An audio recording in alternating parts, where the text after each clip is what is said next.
Programme Anayat खुदाबंदी में देख रहे हैं। मैं आप सबके लिए खुदा की शुक्रगुजारी करता हूँ। आपके लिए बड़ा ही खूबसूरत मैसेज लेकर हाज़िर हुआ हूँ। आज हमारे मैसेज का अनुमान है, खुदावंद अपने लोगों की खातर बड़े बड़े काम करता है। खुदा के बड़े कामों का जिक्र हम करेंगे कि किस तरह के खुदा बड़े बड़े काम करता है। यशुआ की किताब उसका 6 बाब उसकी पहली आयत में हम पढ़ेंगे। यहाँ यूं मरकूम है, और यरू बनी इसराइल के सबब से नहायत मजबूती से बंद था, ना तो कोई बाहर जाता और ना कोई अंदर आता था। और खुदावंद ने यशुआ से कहा, देख मैंने यरू को और उसके बादशाह और ज़बरदस्त सूरमों को तेरे हाथ में कर दिया है। सो तुम सब जंगी मर्द शहर को घेर लो और एक दफ़ा उसके शागिर्द गश्त करो। 6 दिन तक तुम ऐसा ही करना, और 7 काहिन संदूक के आगे आगे मेढ़ों के सींगों के 7 नरसिंगे लिए हुए चलें, और 7वें दिन तुम शहर की चारों तरफ 7 बार घूमना, नरसिंगे फूंकें।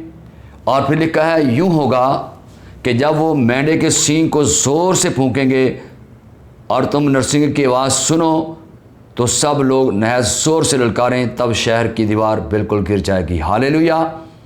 वो ऊंची दीवारों को गिरा देता है।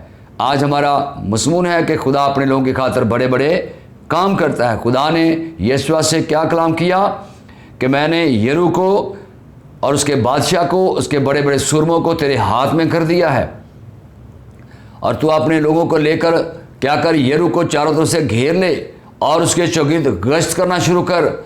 और मेरे सीज़ों कलाम मुक़द्दस में हमने अभी पढ़ा है कि हमें बताया गया है कि हमें ये बात कलाम मुक़द्दस में मिली है कि 6 दिन तक तुमने यरू की चारों तरफ क्या करना है, घूमना है, एक चक्कर लगाना है। लेकिन 7वें दिन क्या करना होगा, यहाँ पर लिखा है, लेकिन 7वें दिन तुमने 7 बार उसके शागिर्द घूमना है, नरसिंगे फूंकने हैं। और फिर लिखा है, जब नरसिंगों की आवाज़ लोग सुने तो क्या करें, लिखा है वो नहायत ज़ोर से ललकारें, तब क्या होगा, यरू की दीवार गिर जाएगी। मेरे अज़ीज़ों, यरू के लोगों को इस दीवार पर बड़ा फ़ख्र था। ये दीवार इतनी चौड़ी है कि 2 रथ एक वक्त में बराबर वहाँ पर दौड़ सकते हैं, और इतनी मजबूत दीवार, इतनी ऊंची दीवार थी कि उसके अंदर कोई दुश्मन जा नहीं सकता था। इसलिए मेरे अज़ीज़ों, खुदा ने यशुआ से कलाम किया कि मैंने यरू को तेरे हाथ में कर दिया है, उसके सूरमों को, उसके बादशाह को तेरे हाथ में कर दिया है। तू आगे बढ़कर और अहद के संदूक को उठाए हुए वो आगे बढ़े। और मेरे अज़ीज़ों, कलाम में उसमें लिखा है कि तुमने हर रोज़ एक एक चक्कर लगाना है, लेकिन 7वें दिन क्या करना है, 7वें दिन तुमने 7 चक्कर लगाने हैं। और फिर अहद के संदूक के साथ साथ काहिन जो संदूक को उठाए हुए हैं वो आगे चलेंगे और मेंढे के सींगों को ज़ोर से फूंकेंगे। और जब तुम नरसिंगों को फूंको और आवाज़ सुनो तो फिर क्या करना है, लोग ज़ोर से ललकारें, तब दीवार गिर जाएगी। और हम कलाम मुक़द्दस में देखते हैं ऐसा ही हुआ है। यशुआ 6 बाब की 20 में देखें, जब लोगों ने नरसिंगे की आवाज़ सुनी तो उन्होंने बुलंद आवाज़ से ललकारा और दीवार बिल्कुल गिर पड़ी। और लिखा है कि लोग अपने सामने से चढ़कर शहर में घुस गए और उन्होंने ले लिया। हालेलुया। वो अपने लोगों के रास्ते में आने वाली ऊंची दीवारों को गिरा देता है। कितने इस बात पर यकीन रखते हैं? आज आपकी जिंदगियों के अंदर भी अगर कोई यरू की दीवार की तरह कोई ऐसी दीवार अपनी ने खड़ी कर दी है, तो मेरे भाई मेरी बहन परेशान ना हो। खुदावंद आपकी ज़िंदगी के अंदर से उन तमाम दीवारों को गिरा देगा, क्योंकि आपका खुदा ज़ोरावर खुदा है, मौजूद का खुदा है। अभी हमने कलाम मुक़द्दस में पढ़ा है कि उसने यरू की दीवार को गिरा दिया, इतनी मजबूत दीवार कि जिसके ऊपर एक वक्त में 2 रथ दौड़ सकते थे। लेकिन खुदा के कलाम के मुताबिक जब खुदा के लोग ईमान के साथ खुदा के कलाम को लिए घूम नरसिंगे रहे थे, और जब उन्होंने नरसिंगे फूंके, ज़ोर से हालेलुया के नारे लगाए हैं, तो मेरे सीधो यहाँ पर हम देखते हैं कि वो दीवार बिल्कुल गिर पड़ी। वो इतनी बड़ी दीवार जिसके बारे में इंसान सोच भी नहीं सकता, लेकिन खुदा के लोगों की ललकार और खुदा की कुदरत से वो गिर गई और उन्होंने यरू शहर को फतह कर लिया। तो मेरे सीधो आज भी हम देखते हैं कि आज भी हमारी जिंदगियों के अंदर अगर कोई ऐसी दीवार मौजूद है तो खुदा उसे गिराने की कुदरत रखता है। हमारा खुदा अपने लोगों के लिए बंद दरवाज़ों को भी खोल देता है। हालेलुया। आज हमारा मजमून है कि हमारा खुदा अपने लोगों की जिंदगी में बड़े बड़े काम करता है। तो एक और बड़े काम का हम जिक्र यहाँ पर देखते हैं। बेशक आज इब्लीस ने आपके लिए सब दरवाजे बंद कर दिए हैं, तो आपका खुदा जो है वो कुदरत वाला खुदा है। फिक्रमंद रहो, क्योंकि वो फरमाता है कि मैं तेरे लिए बरतों के दरवाज़ों को खोल दूंगा। उसके कलाम में लिखा, क्योंकि मेरे खोले हुए को कोई बंद नहीं कर सकता और बंद किए हुए कोई खोल नहीं सकता। लेकिन मेरे चीज़ों, आइए देखते हैं खुदा किस तरह अपने लोगों के लिए बंद दरवाज़ों को खोलता है। मेरे साथ कलाम मुकद्दस के एक और हवाले को हम तिलावत करेंगे, और मैं ईमान रखता हूं कि आज प्रोग्राम अनैतिक खुदाबंदी के अंदर खुदा की अनैत बरकत आपकी जिंदगियों पर होगी। आप आसमान को खुला हुआ देखेंगे, वो अपनी बख्शिश को आप पर जारी और सारी करेगा। ईमान की किताब उसके 16 बाब की 25 आयत के अंदर हम पढ़ते हैं कि आधी रात के करीब पलूस और सिलास दुआ कर रहे थे और खुदा की हमद के गीत गा रहे थे, और कैदी सुन रहे थे कि यक बड़ा बुनचाल आया और यहाँ तक कि कैद खाने की नींव हिल गई, और उसी दम सब दरवाजे खुल पड़े और सबकी बेड़ियां खुल गई। हालेलुया। तो मेरे अजीजों, आज खुदा आपकी जिंदगी के अंदर बड़े बड़े काम करेगा। खुदावंद चाहता है कि आपकी ज़िंदगी के अंदर बड़े काम करे, और जिनकी ज़िंदगी के अंदर वो बड़े काम करता है उन पर वो अपनी अनैत व बरकत को नाज़िल करता है, अपनी बख्शिश को जारी करता है, अपना तरस उन पर ज़ाहिर करता है। और हमने यहाँ पर देखा है ये खुदा के बंदे बेशक कैद के अंदर हैं, मुसीबत के अंदर हैं, बेड़ियाँ लगी हुई हैं, दुख की हालत के अंदर हैं, लेकिन जब ये हमदोस्ताइश कर रहे थे, प्रशिश कर रहे थे, तो कलाम मुकद्दस में यहाँ हमने पढ़ा है कि उनकी हमदोस्ताइश आसमान तक सुनी गई। आसमान से मेरे अजीजों देखो खुदा का फरिश्ता आ गया है, खुदा उतर आया है। लिखा है कि बड़ा बुनचाल आया है, खुदा की तरफ से एक बड़ा बुनचाल यहाँ पर आ गया है, और लिखा है कैद खाने की नींव हिल गई, उसी दम सब दरवाजे खुल पड़े और सबकी बेड़ियाँ खुल गई। ये कौन खोल रहा है? आपका खुदा, जिसमें कुदरत है, जो जलाल का बादशाह है, जो अपने लोगों की खातिर बड़े बड़े काम करता है। और उसने अपने बंदों की ज़िंदगी में एक बड़ा जलाली काम किया है, उसने बेड़ियाँ खोल दी हैं, दरवाजे खोल दिए हैं। अगर आपकी ज़िंदगी पर भी किसी किस्म का कोई दरवाज़ा बंद हो चुका है, तो मेरे भाई मेरी बहन, आप परेशान ना हो। आपका खुदा कुदरत का खुदा है, जलाल का खुदा है, वो कमज़ोरों को सोरावर बना देता है। हालेलुया। वो दुश्मन के जबड़ों को तोड़ने की कुदरत रखता है। हम देखते हैं कि जब फ़लस्तीन के साथ इसराइलियों की जंग थी, तो यहाँ भी एक बड़ा काम हुआ है। हम देखते हैं पहला शमूएल उसके 17 बाब के अंदर, यहाँ एक बड़ी मुसीबत इनके सामने खड़ी थी। 17 बाब की 9 आयत के अंदर यहाँ पर हम देखते हैं कि जाति जूलियत जैसा एक सुरमा जो उनके सामने एक बड़ी दीवार बनकर खड़ा है, और वो क्या कहता है, यहाँ सुनिएगा, क्या मैं फ़लस्तीन नहीं और तुम साउल के खादिम नहीं? सो अपने लिए किसी को चुनो जो मेरे पास उतर आए, और अगर वो मुझसे लड़कर मुझे कत्ल कर डाले तो हम तुम्हारे गुलाम हो जाएंगे, खादिम हो जाएंगे।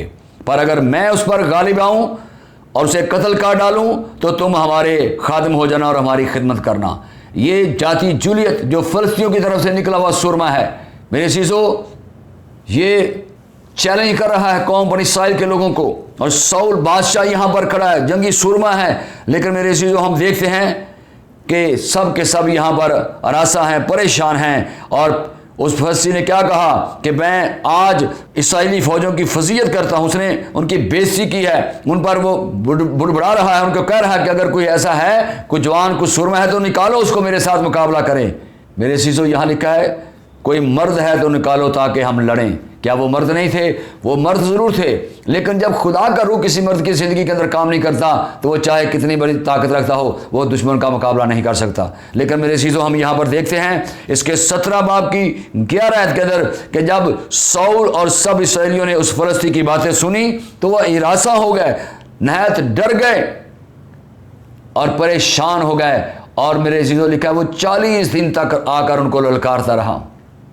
40 दिन तक वो कौम बनी इसराइल के खिलाफ बोलता रहा और फजीयत करता रहा, बेइज्जती करता रहा, बदनामी करता रहा। और हम देखते हैं पहला शमूएल उसके 17 बाब की 32 आयत के अंदर, और दाऊद ने साउल से कहा कि उस शख्स के सबब से किसी का दिल ना घबराए, तेरा खादिम जाकर उस फ़लस्तीन से लड़ेगा। हालेलुया।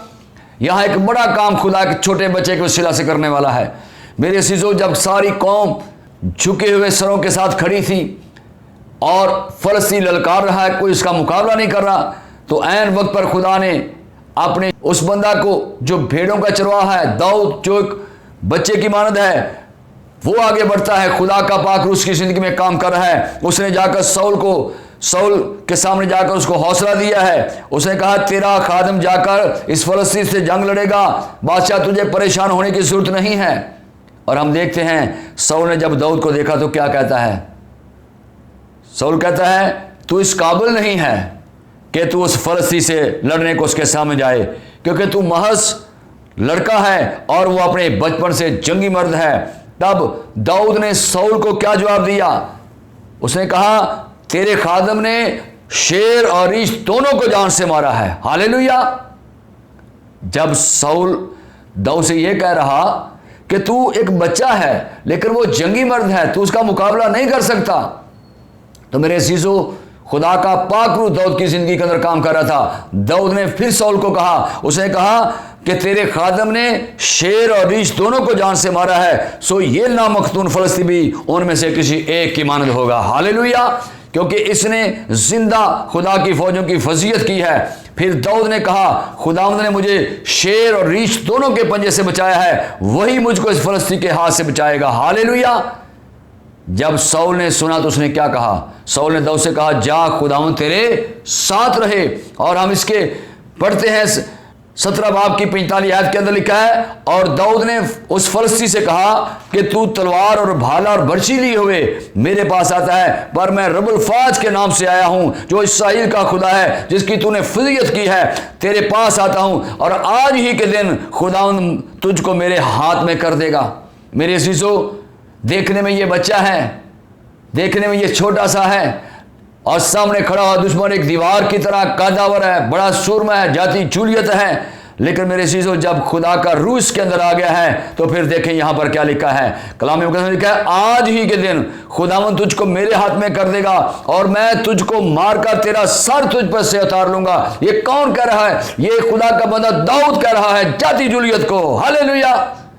और लिखा है जब वो फलस्ती उठा और बढ़कर दाऊद के मुकाबले के लिए नजदीक आया, और फिर मेरे अजीजों दोनों महाज से एक दूसरे की तरफ बढ़ रहे हैं। पहले दूर खड़े हुए एक दूसरे से बातचीत हो रही है, लेकिन अब वो फलस्ती उठकर बड़ा है कि वो दाऊद के साथ मुकाबला करे, वो उसके नजदीक आ रहा है। तो दाऊद ने भी क्या किया है? कलाम मुकद्दस में लिखा है दाऊद ने जल्दी की और लश्कर की तरफ उस फलस्ती के मुकाबले को दौड़ा, और दाऊद ने अपने थैले में हाथ डाला और एक पत्थर को लेकर फलाखन के अंदर रखा, और जब वो फलस्ती बढ़ रहा था तो दाऊद ने खुदा की कुदरत से पाकरू के जोर से उसको जोर से खींचकर पत्थर को फेंका, और जैसे वो पत्थर उसके माथे पर लगता है उसके माथे के अंदर घुस जाता है, और कलाम मुकद्दस में लिखा है वो जमीन पर मुंह के बल गिर गया। हालेलुया। सो दाऊद ने उस फलाखन और एक पत्थर से उस फलस्ती पर गलबा पाया है। और मेरे चीजों कलाम मुकद्दस में लिखा है दाऊद के पास तलवार भी नहीं थी, दाऊद उस फलस्ती के ऊपर खड़ा हो गया और उसकी तलवार से उसे कत्ल कर डाला। हालेलुया। आज खुदा तेरे दुश्मनों को भी गिरा देगा। मेरे चीजों हमने भी पढ़ा है, आज हमारा मजमून है कि खुदा अपने लोगों की खातिर बड़े बड़े काम करता है। हमने यहां पर देखा है कि एक छोटा सा बच्चा जो देखने में छोटा नजर आ रहा है, जिसे शाऊल भी तस्लीम नहीं कर रहा था, उसने कहा तू महज छोटा सा बच्चा है, तो उसका मुकाबला नहीं कर सकता। लेकिन जाति जूलियत की बाबत वो कहता है कि वो एक जंगी मर्द है, वो बचपन से जंगे लड़ता रहा है। लेकिन मेरे चीजों खुदा का बंदा दाऊद क्या कहता है? उसने कहा तेरा दिल उस फलस्ती के सबब से ना घबराए, तेरा खादम उसके साथ जंग करेगा। हालेलुया। और फिर दाऊद उसे बताता है कि तेरे खादम ने शेर और रीछ दोनों का मुकाबला किया है। उसे बताता है कि जब मैं बाप की भेड़ बकरी चराता था, जब कोई शेर या रीछ आकर मेरी भेड़ का बच्चा उठाकर ले जाता तो मैं उसके पीछे उड़ कर जाता और उसका मुंह पकड़कर उसको मार डालता, उसको उसमें से बच्चे को बचा लेता था। इसी तरह वो शाऊल को बता रहा है कि मैंने शेर और रीछ दोनों को जान से मारा है, ये नामख्तून फलस्ती भी उनमें से किसी एक की मानद होगा। हालेलुया। आप जब खुदा के रूह की हिदायत से बढ़ेंगे तो आप भी दाऊद की तरह देखने में छोटे जरूर हो सकते हैं, लेकिन रूह कुछ सबसे बड़ा है, रूह कुछ की कुदरत सबसे बड़ी है। मेरे अजीजों आपका खुदा चाहता है कि आज भी खुदा ऐसा करे, आज भी खुदा ऐसा करना चाहता है, आज भी खुदा खादमों की जिंदगी में, आप लोगों की जिंदगी में बड़े बड़े काम करना चाहता है। मेरे अजीजों अगर कोई बड़ा काम देखना चाहते हैं तो आइए आप भी उसकी हजूरी में झुक जाइए, दाऊद की तरह प्रस्तुत कीजिए, दाऊद की तरह दुआ कीजिए, वो आपकी दुआ का जवाब देगा। या उसने दाऊद की दुआ का जवाब दिया है। दाऊद ने उस फलस्ती से क्या कहा? तू भाला और बर्छी लिए मेरे पास आता है, पर मैं रब्बुल फाज के नाम से जो इस्राएल का कदूस है, जिसकी तूने फजीयत की है, मैं उसके नाम से तेरे पास आता हूं और आज ही के दिन खुदावंद तुझको मेरे हाथ में कर देगा। और ऐसा हो गया। हालेलुया। खुदा ने ऐसा ही किया। बहुत सारा जंगी हथियार इस्तेमाल नहीं करने पड़े। एक पत्थर फलाकन पर रखकर दाऊद उसके माथे पर मारता है और एक ही पत्थर से वो जमीन पर मुंह के बल गिर जाता है। और दाऊद के पास तलवार नहीं होती, दाऊद उसी के ऊपर खड़ा होकर उसी की तलवार खींचता है और उसका सर कर्म कर देता है। हालेलुया। ये है बड़ा काम कि आज भी हमारा खुदा अपने लोग की जिंदगी में बड़े बड़े काम करना चाहता है। खुदा चाहता है कि आज भी वो आपके दुश्मन को मुंह के बल गिरा दे। अगर आपकी कोई परेशानी है, दुश्मन आपको परेशान कर रहा है, तो मैं आपको पैगाम देना चाहता हूं। आइए खुदा की हुजूरी में झुक जाइए, उससे उसके रूह के मसा को मांगिए। रूहुल कुद्स जब आएगा, हालेलुया, और रसीखो ममनता रबी संची सुसरीम, खुदा की कुदरत आप पर ठहर जाएगी। आप दुश्मन को मुंह के बल गिरा देंगे। ये मैं ईमान के साथ कहता हूं। हालेलुया। खुदा आपको बरकत दे। आप जितने मुझे डैनियल सलीम ऑफिशियल पर देख रहे हैं, सुन रहे हैं, मैं ईमान से कहता हूं कि अगर आपकी जिंदगी में कोई मसला है तो उसे खुदा उनके आगे रखें। खुदा आज भी बड़े बड़े काम करता है। खुदा इस कलाम की वसीला से आप तमाम देखने और सुनने वालों को बरकत बख्शे। आमीन। God bless you.